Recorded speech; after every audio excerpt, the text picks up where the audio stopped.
Jammu and Kashmir. 13 days before the Union Territory goes to vote, the Bharatiya Janata Party is all set to release its manifesto for the assembly polls in Jammu and Kashmir. Union Home Minister Amit Shah will release the BJP manifesto and will also address public meetings in Jammu to provide momentum to the party's poll campaign. The BJP's pitch may project the big changes brought about in J&K due to the abrogation of Article 375 years ago, including reservation benefits and high tourist footfall. BJP is making all-out efforts to fend off the challenge from a resurgent Congress, which is now tied up with the National Conference, especially in the Jammu region, which is a BJP bastion since 2014. They have bagged both seats in the Jammu region this time around in the Lok Sabha polls as well. Jammu and Kashmir will be going to polls on September 18th, 25th and the 1st of October. That is in 3 phases. The results of the poll will be out on October 8th. We will get to know on October 8th what exactly is the mandate of the people of J&K.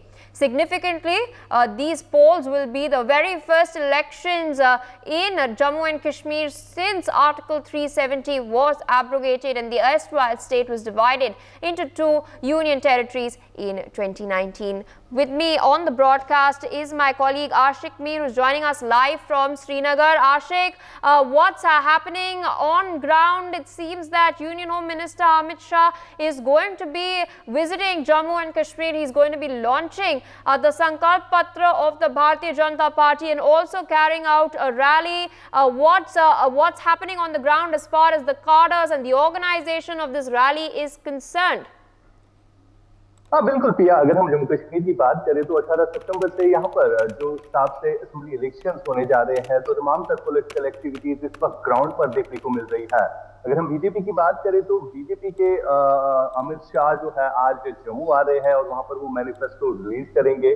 और सबसे बड़ी बात यहाँ पर ये है कि 2019 के बाद जितनी की चेंजेस हुई है और उसका जिक्र जो है इस मैनिफेस्टो में जरूर किया गया होगा, क्योंकि अगर हम तब्दीली की बात करें वाकई तौर पर 10 साल के बाद यहाँ पर असेंबली इलेक्शंस होने जा रहे हैं और लोगों में कहीं ना कहीं उत्साह है, लोगों में कहीं ना कहीं जोश दिख रहा है। फिलहाल अगर हम आज के फर्स्ट फेज की बात करें जो 18 सितंबर से शुरू होने जा रहा है जम्मू और कश्मीर के रीजन्स में, फिलहाल की अगर हम बात करें तो तमाम तक पॉलिटिकल एक्टिविटीज चल रही है।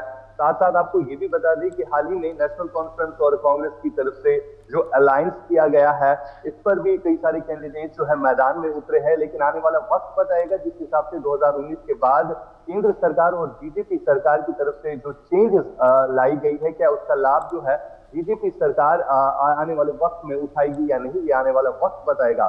फिलहाल पूरे जम्मू कश्मीर में चुनावी माहौल है और तमाम जितने भी स्टार कैंपेनर्स थे, चाहे नेशनल कॉन्फ्रेंस या चाहे हम कांग्रेस की बात करें या बीजेपी की बात करें, जो जम्मू कश्मीर इन दिनों विजिट कर रहे हैं, यानी पूरी तरह से जम्मू कश्मीर में इस वक्त चुनावी माहौल जो है काफी गर्म है। जी Indeed, and let's also hop across to my colleague Ajay Dandal, who's joining us live from Jammu. Ajay, what's the mood like on the ground?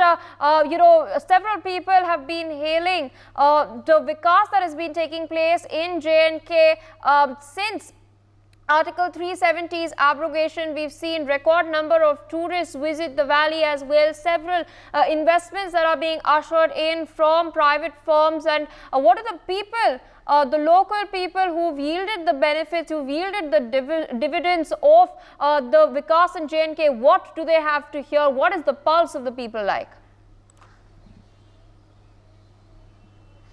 Pia, see this election which is taking place after the 10 years as far as the assembly election is concerned, definitely it is going to be a very tough fight because the BJP have abrogated 370 from the Jammu and Kashmir in 2019, and what exactly has happened after that, that has to be seen, because when people will vote for this and for BJP, that means that they have done something which definitely is going to help the people, then people will vote BJP. If people are not satisfied, then they will vote against the BJP. And you can say that this is going to be a decisive time as far as this assembly election is concerned. And that's why we have reached here in the mid of the people to basically get the pulse of the people, that what they have to say here in the Jammu and Kashmir. We have with us one of our local, BJP leader as well. Varun, tell me, क्या लग रहा है जो BJP ने 370 हटाई है, उसके बाद पल्स क्या है लोगों की?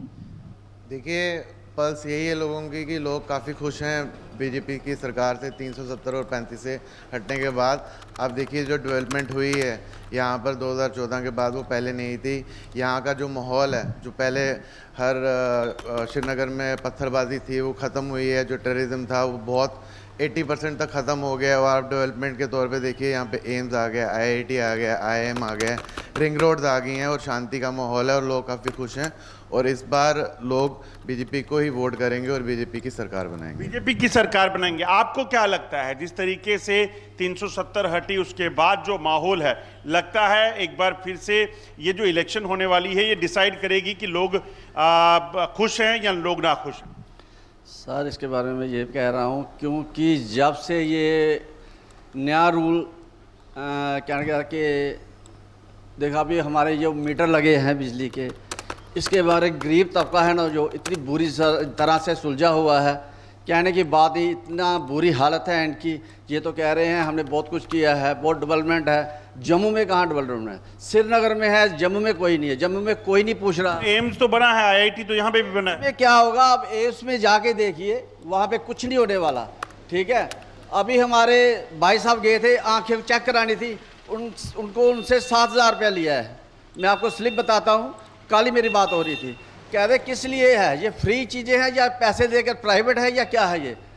आप इसके बारे में छोड़िए, एम्स बारे में कहने का मतलब है जो हम जम्मू की बात कर रहे हैं, जो अभी देखिए 25 MLA थे, जो किया उन्होंने किया, आपको पता ही है क्या हुआ है।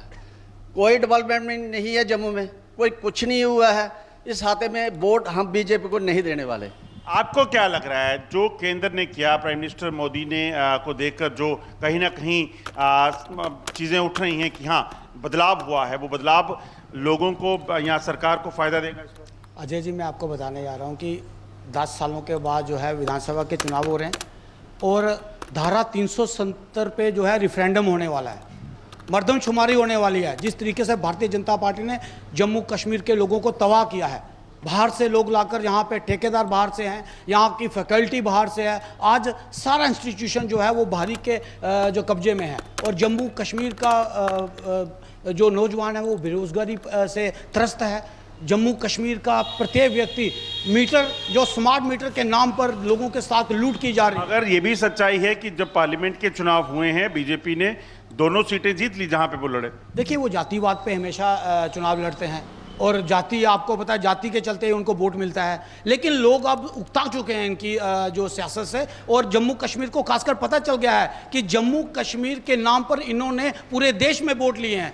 लेकिन अब जम्मू कश्मीर इनको बताएगा कि 370 को तोड़ने के बाद आपने जम्मू कश्मीर के लोगों को क्या क्या नुकसान। क्या लगता है ये जो 370 टूटी है उसके, वो तो हो ही, जो हो गया वो वापस इतनी जल्दी नहीं आ सकता, चाहे वो कोई भी कहे। मगर जिस तरीके से लोगों की बीच में आप हैं, लोग क्या चाहते हैं? लोग कह रहे हैं कि महंगाई हुई है, बिजली के मीटर, ये मुख्य मुद्दे रहेंगे या 370 मुद्दा? देखिए, जैसे भाई साहब ने कहा कि स्मार्ट मीटर्स यहाँ पे लगाए हैं, तो आजकल हम लोग पहले बटन वाले फ़ोन यूज़ करते थे, आजकल हम स्मार्टफोन यूज़ करते हैं। तो जो टेक्नोलॉजी हम उसके हिसाब से जाएंगे ना। स्मार्ट मीटर्स में आपका स्मार्टली बिल आएगा। अब तकलीफ उन लोगों को है जो गरीब तबके के लोग हैं, जिन्होंने अफोर्ड नहीं कर सकते। उसके सरकार आज मैनिफेस्टो जारी करेगी और उनको हमारे विश्वास है कि उनको पक्का रिलीफ दिया जाएगा। तकलीफ उन लोगों को है जिन्होंने आज तक बिल ही नहीं दिए हैं। ये सिर्फ वही लोग चिल्ला रहे हैं क्योंकि वो खाते रहते थे 1-1 लाख उनका 2-2 लाख। अगर आप महीने का 2,000-3,000 नहीं देंगे तो 20 साल 30 साल में आपका इतना बिल हो गई। ठीक है, अब स्मार्ट मीटर की बात करी इन्होंने, और अब भाई साहब ने बात करी एम्स की कि वहाँ पे 7,000 रुपये खर्चा है। 20 रुपये की वहाँ पे मात्र पर्ची लगती है, आप ऑनलाइन भी चेक कर सकते हैं। अब अगर उनका जो ऑपरेशन होगा उसमें 7,000 अगर कॉस्ट आ रही है तो वो आयुष्मान भारत के थ्रू भी आप दे सकते हैं। अब आयुष्मान भारत देखिए पूरे ऑल ओवर इंडिया में BPL लोगों को दिया गया, बट सिर्फ जम्मू कश्मीर में वोट हासिल होंगे जो लोग यूज़ कर रहे हैं। अब देखिए, आपको 5 लाख का आपको आयुष्मान भारत का कार्ड की फैसिलिटी मिलती है। अब जो गरीब है उसको तो अपना फ़ायदा मिल ही नहीं रहा ना। तो इन चीज़ों को हमें पॉजिटिव वे में लेना चाहिए। डेवलपमेंट की तरफ देखना चाहिए। आप देखिए बाहर से पहले 370 से पहले यहाँ पर कोई नहीं आ सकता, कोई इन्वेस्ट नहीं कर सकता था, बट हम लोग कर सकते हैं। अगर यही बाकी लोग करने लग जाए कि जम्मू कश्मीर के लोग बाहर नहीं आएंगे तो फिर उससे क्या होगा। इतनी डेवलपमेंट जो हो रही है, अब डेवलपमेंट के नाम पर हम वोट मारते हैं, जातवाद के नाम पर ये हमेशा जो ऑपोजिशन है उन्होंने बांटा है लोगों को, बट बीजेपी ने इस चीज़ों को ख़त्म करा है और तभी जम्मू कश्मीर हमारा डेवलपमेंट की ओर जा रहा है। तो आप समझ सकते हैं पिया, the way basically people are talking, they are saying that, you know, those who basically are talking about the basic amenities like electricity bills and other things, that are the several issues which definitely need to be addressed, and but definitely smart meters has been installed and some other steps has been taken to ensure that adequate electricity supply has been ensured to the local people over here. For more such videos, subscribe to the NewsX YouTube channel, hit the bell icon.